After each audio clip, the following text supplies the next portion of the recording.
Un cordiale saluto a tutti, sono Mattia Giardinetto e questo è On Air, il programma dove voi ci parlate della vostra attività. Ci dirigiamo in Friuli Venezia Giulia per parlare di cucina e lo facciamo grazie al blog di Tiziana Bellini. Buongiorno, benvenuti in questa trasmissione. Sono Tiziana, come già anticipato, e appunto food blogger principalmente di cucina friulana.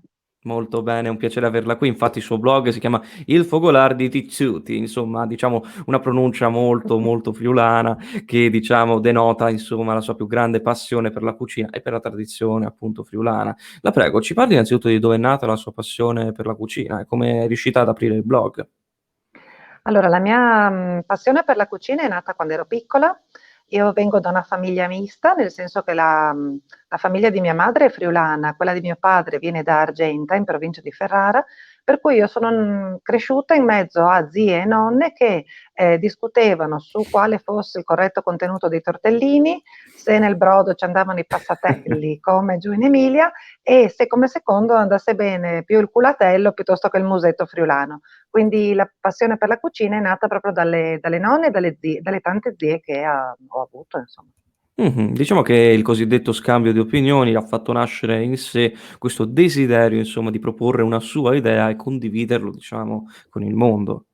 E infatti proprio l'idea è nata dal voler condividere e anche il nome, il fogolar, viene dal desiderio di condividere, perché il fogolare in Friuli è quel posto dove è un caminetto sostanzialmente, però è aperto sui 4 lati, circondato da panche, con una cappa tondeggiante.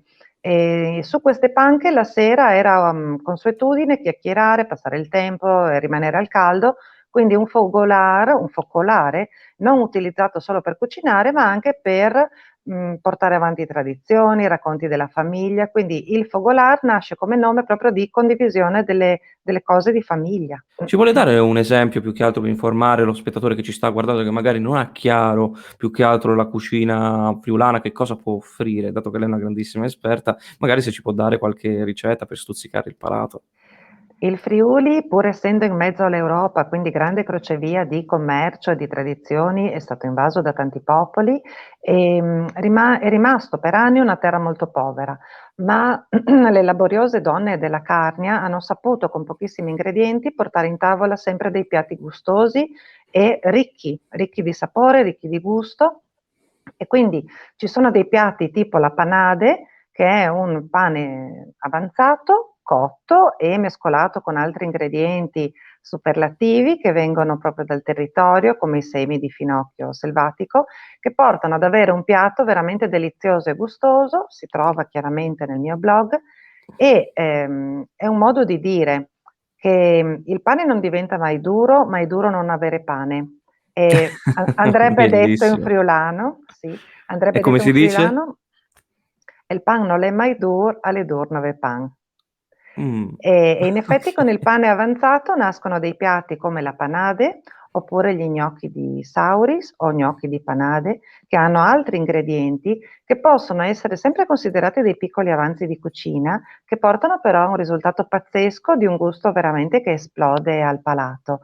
Quindi la cucina friulana a me piace molto proprio perché sa, rivalutare in una semplice rielaborazione quelle cose che abbiamo tutti in casa. Non è una cucina scientifica, nel senso, che non servono, dosi precisissime o alta tecnologia, ma proprio perché nasce dalla tradizione di donne che sapevano cucinare e sanno tuttora cucinare molto bene. Lei comunque ha degli ebook dove appunto trascrive più che altro anche alla portata di tutti, sono anche ebook gratuiti e vorrei che ci parlasse anche di questo lato, diciamo, del suo lavoro, che è veramente un blog di altissimo spessore.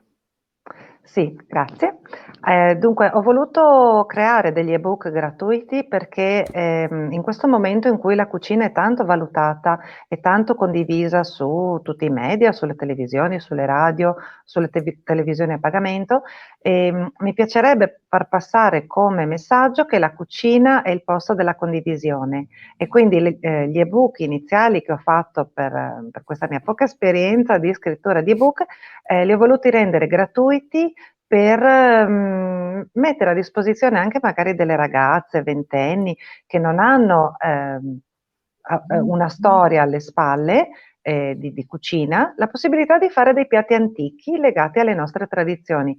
Li ho voluti mettere, come si dice, digitali, elettronici, perché i focolars Furlans sono sparsi in tutto il mondo, ci sono grandi, posti di emigrazione storica friulana e quindi da tutto il mondo li possono scaricare e riprodurre le nostre ricette delle radici friulane. Tiziana, Esatto. è stato un grandissimo piacere averla qua con noi su On Air e le auguriamo un in bocca al lupo per il futuro, è stato un grande piacere.